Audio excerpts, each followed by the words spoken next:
Perkenalkan, nama saya Wasilah, alamat saya Karangbawang, RT 01, RW 05, Kawunganten, Kabupaten Cilacap. Saya menerima PKH pertama tahun 2013.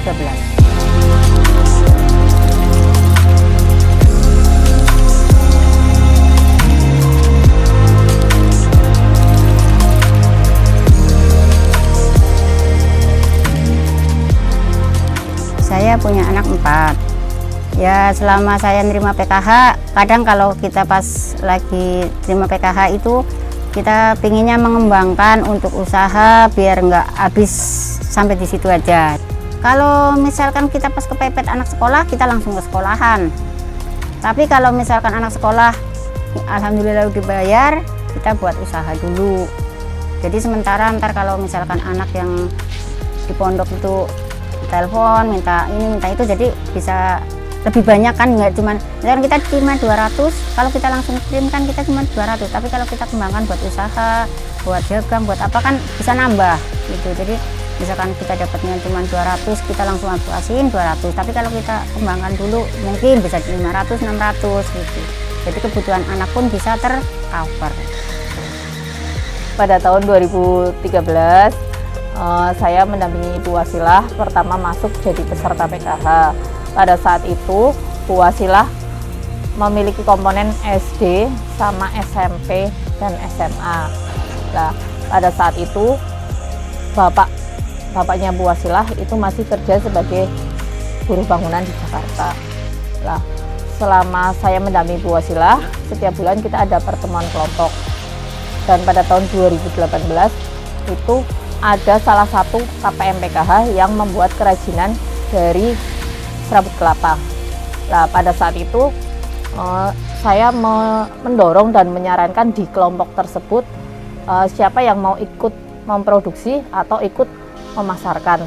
Nah, pada saat itu Bu Wasilah ingin memasarkan. Akhirnya saya dorong untuk Bu Wasilah memasarkan produk serabut kelapa tersebut yang berupa vas bunga atau pot bunga.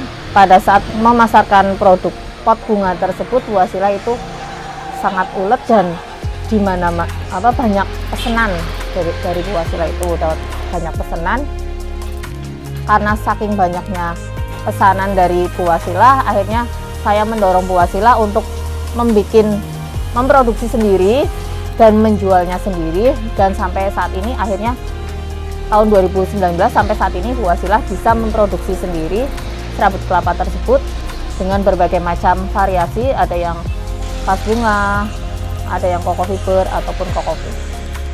Saya pertama kali dapat 40.000, 35.000 saya buat beli tang yang buat bikin pot.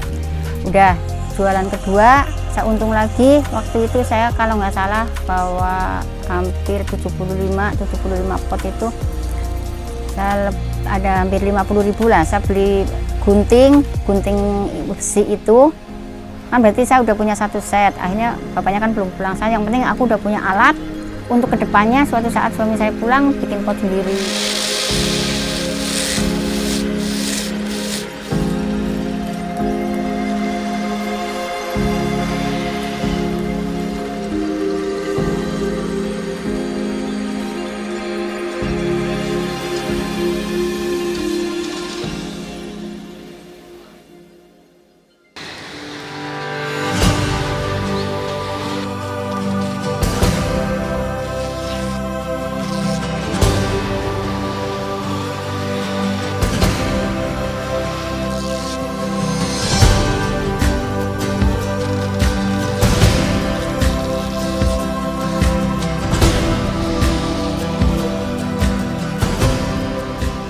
Alhamdulillah dengan adanya pendamping dari PKH, dengan adanya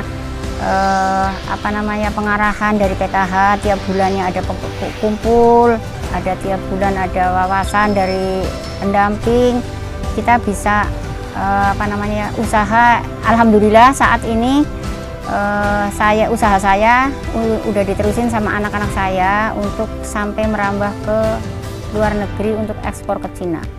Jadi mari ibu-ibu semua yang menerima PKH, jangan terpaku kita terima uang untuk belanja, nerima uang untuk belanja. Jadi kita paling enggak punya harapan, punya tujuan bahwa kita hidup itu perlu peningkatan dalam hal ekonomi, dalam kesejahteraan anak-anak, dalam hal sekolah anak-anak. Jadi kita ya paling nggak kita usaha untuk menghilangkan kemiskinan ini dengan cara kita usaha, dengan cara kita dagang, dengan cara kita mengembangkan uang itu jangan langsung kita habiskan. Harapan saya dengan adanya program PKH ini dan pendampingan dari pendamping PKH kerjasama dengan KPM bisa memutus rantai kemiskinan dan anak-anak dari peserta PKH bisa hidup lebih sejahtera daripada orang tuanya.